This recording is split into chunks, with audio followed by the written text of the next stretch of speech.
Kalau kalian suka dengan tontonan seperti Squid Game yang lagi digandrungi para pencinta film dan series, nah sebenarnya plot yang disajikan bisa dibilang serupa dengan series pendahulunya yang tidak kalah mentereng dan terkenal, Alice in Borderland. So, universe, let's talk about it.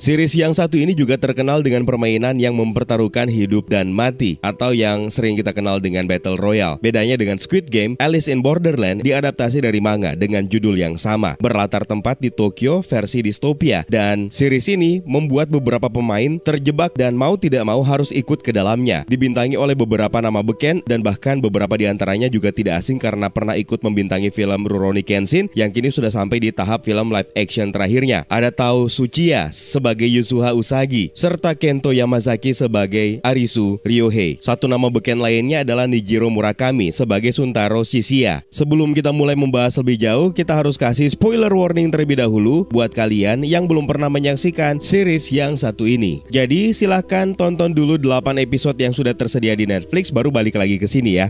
Alice in Borderland ini menceritakan Arisu, seorang pemuda pengangguran dan sangat terobsesi dengan video game. Ketika bertemu dengan teman-temannya dan heboh sendirian di Shibuya, mereka harus kabur dari kejaran polisi dan bersembunyi dalam sebuah toilet umum. Tiba-tiba, listrik padam setelah seseorang menggedor-gedor pintu, lalu mereka pun menyadari kalau kini mereka berada di sebuah lokasi yang sama, yaitu di Tokyo, tapi kondisinya aneh karena kota ini justru tanpa penduduk. Arisu dan teman-temannya pun harus ikut dalam permainan yang mempertaruhkan nyawa mereka. Di dunia yang aneh ini, Arisu bertemu dan berkenalan dengan Usagi, seorang remaja cantik yang menavigasi dunia game tersebut. Mereka bersama-sama berusaha mengungkap misteri demi misteri ketika mereka mempertaruhkan nyawa dan menghadapi apa arti hidup di tempat aneh itu. Dari sinilah keseruan dan kehebohan terjadi, ditambah dengan aksi laga serta visual efek yang begitu berkelas. Sebenarnya Alice in Borderland ini diadaptasi dari manga dengan judul yang sama, namun tidak mentah-mentah semuanya diadaptasi ke live action juga. Terdapat sejumlah perbedaan yang bisa kalian buktikan sendiri ketika menonton seriesnya yang berjumlah 8 episode di Netflix. Nah, kalian bisa menikmati hiburan seperti ini atau bahkan hiburan apapun, baik itu tontonan film, series, musik, bahkan untuk top up game favorit. Jadi lebih praktis dan mudah karena sekarang kamu sudah bisa bayar hiburan apa saja pakai GoPay. Buat kalian para pengguna iPhone atau produk Apple lainnya, caranya cukup mudah. Yang pertama, jadikan GoPay sebagai pembayaran utama di Apple ID kamu. Buka menu settings, klik Apple ID, dan pilih Payment and Shipping. Lalu, sign in menggunakan email kalian. Tahap berikutnya, klik Add Payment Method atau metode pembayaran. Pilih GoPay sebagai metode pembayaran, lalu pilih Login to GoPay, dan klik Continue untuk melanjutkan. Tahap yang terakhir, masukin PIN GoPay kamu. Dan selalu pastikan GoPay harus berada di paling atas di bagian metode pembayaran biar transaksinya berhasil. Selesai deh, kini akun GoPay kamu sudah terhubung dengan Apple ID kamu dan bayar hiburan apa aja pakai GoPay.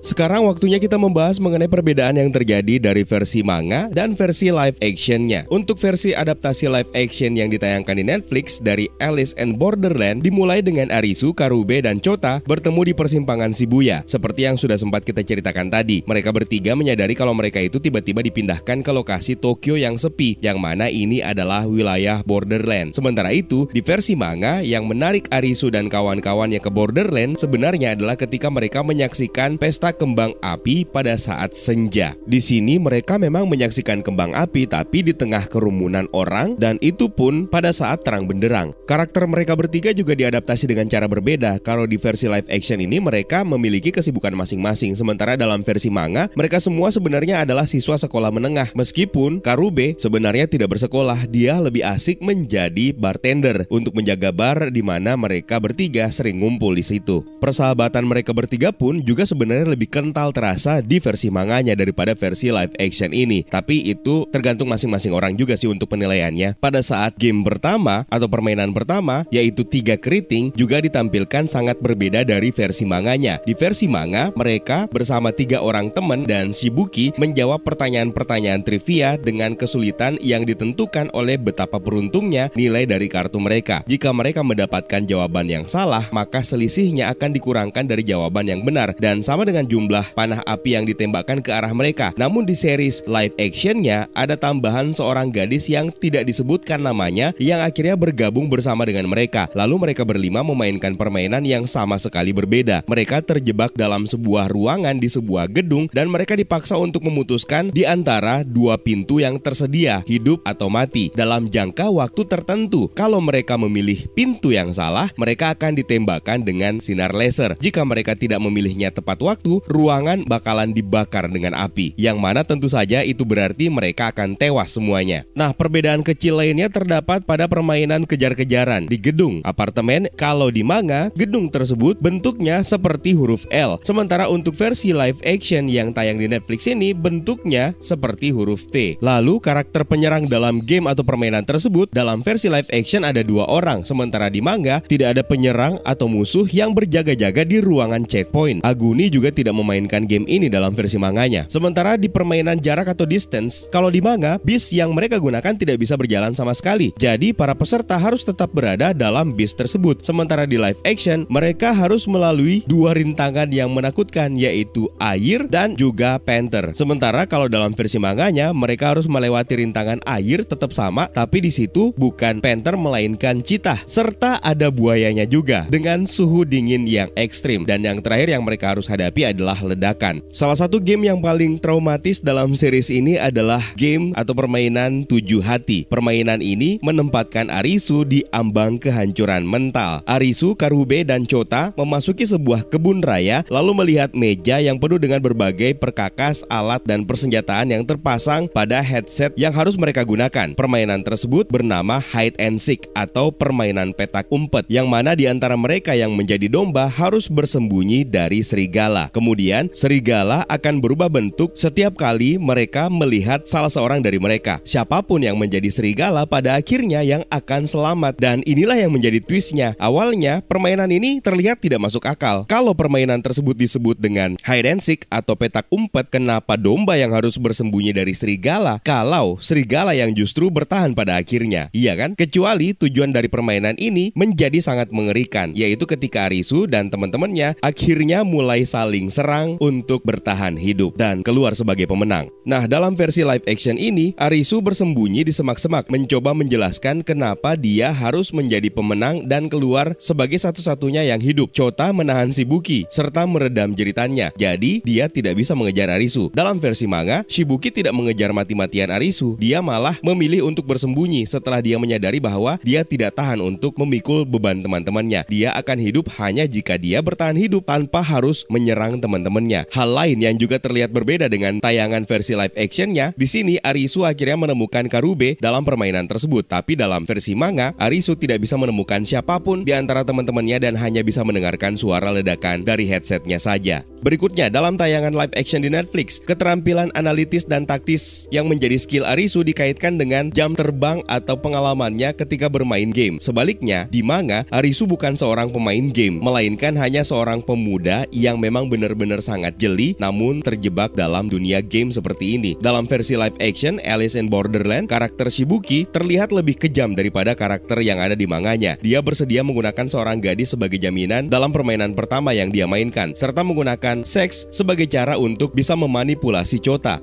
Di ending season 1 Alice in Borderland, ceritanya mulai menyimpang dari versi manganya. Season 1 ini berakhir dengan para pemain menemukan semua kartu kecuali kartu wajah. Ditambah lagi dengan Asahi dan Momoka memutuskan untuk berpartisipasi sebagai pemain dalam game tersebut.